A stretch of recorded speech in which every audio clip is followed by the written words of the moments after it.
So we are starting our tour on USS The Sullivans. This is a Fletcher class destroyer that was commissioned at the middle to end of World War II and saw service in Korea and Vietnam.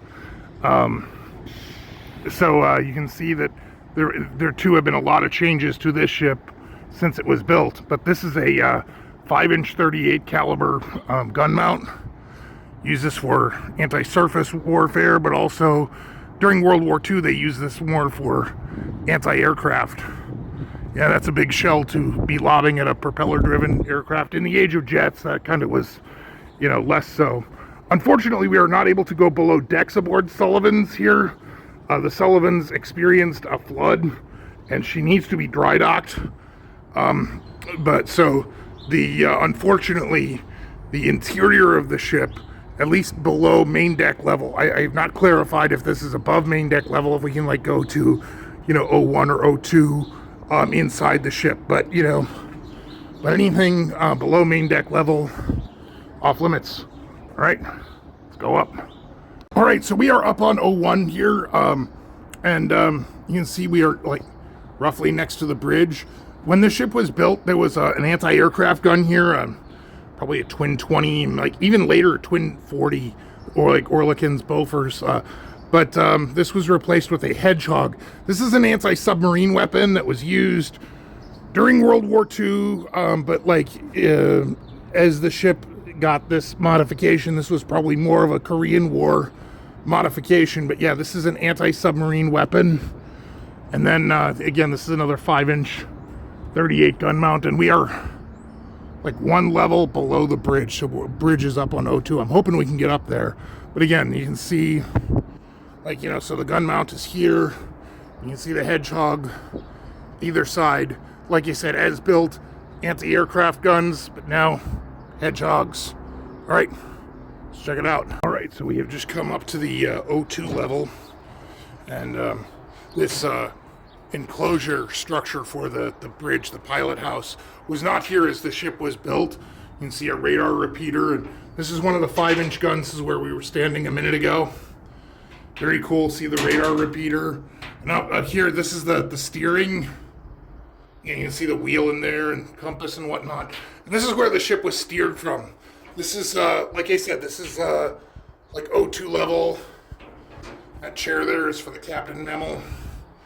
There are other mammals up here, And again, this is a nice addition, but again, this is definitely post-World War II. As we go around the bridge here, we're looking aft. You can see the funnels, and I don't know if you can see the mast there, but very cool. Oh, and a flag locker. Very nice. Here we are on O1, about midships, and you can see two twin 40mm Bofors anti-aircraft mounts. These were, again, more useful in World War II, again, by the time of the age of jets. These were kind of more surplus to requirement. You can see the, as we move aft here, you can see the torpedo launchers.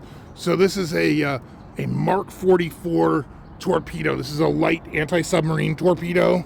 Again, at the time, kind of revolutionary, but kind of archaic by today's standards, but still very much your anti-submarine weapon. Very cool. All right, let's see what else we can see. Oh, and you can see this circle in the deck here. So, the 5-inch 38 gun mount that was we saw forward. This is where this circle was. There was actually when the ship was built, it had another 5-inch 38 gun mount, but that is, again, that was removed in favor of more anti-aircraft weaponry. But then as time went on, that became less and less important as the ship really took on more of an anti-submarine role rather than an anti-aircraft role later on in her service.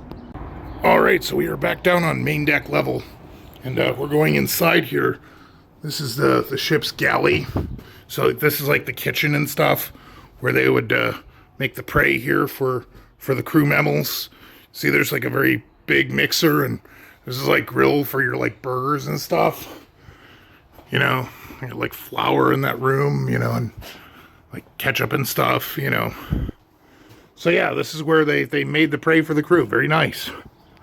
Now, we are not allowed in here, but this is a laundry space, you know, so that the mammals could have their clothes cleaned and stuff. Very cool.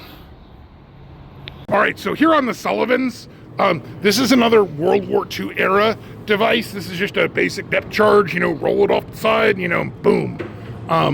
You know, and then as we're going aft here, you know, you can see the 5-inch 38 mounts. And again, this is an area of the ship we are not allowed in because of the flooding last year, unfortunately. I'm very glad we were able to make it up to O2. Oh, and here, check this out. So this is the inside. I don't know if you are able to see because it is all dark and stuff in here, but this is the 5-inch 38 caliber gun mount. Now, this is a single mount. Like, we're either in single or doubles on most ships. And this is the gun housing. Yeah, like this was used as an anti-surface or anti-aircraft weapon. And then, you know, if we go over here, you know, okay. So yeah, this is a, you know, where that Mammal is, that's a twin 20 Oerlikons. Oh yeah, perfect. They still have it. A depth charge rack on the fantail. Now, there used to be 2 of these here. There was one here and here. And unfortunately, I think that was removed during the war here. But yeah, very cool. So I think it's time to move on to the Little Rock. Very cool. So I had a great time here today aboard USS The Sullivans. We are going to do other videos on USS Little Rock and the Croaker here. So anyway, I'd like to thank Ron, and I believe the nice mammal was John. Very nice docent mammals who are helping Bob learn more about these ships. So anyway, thanks for watching.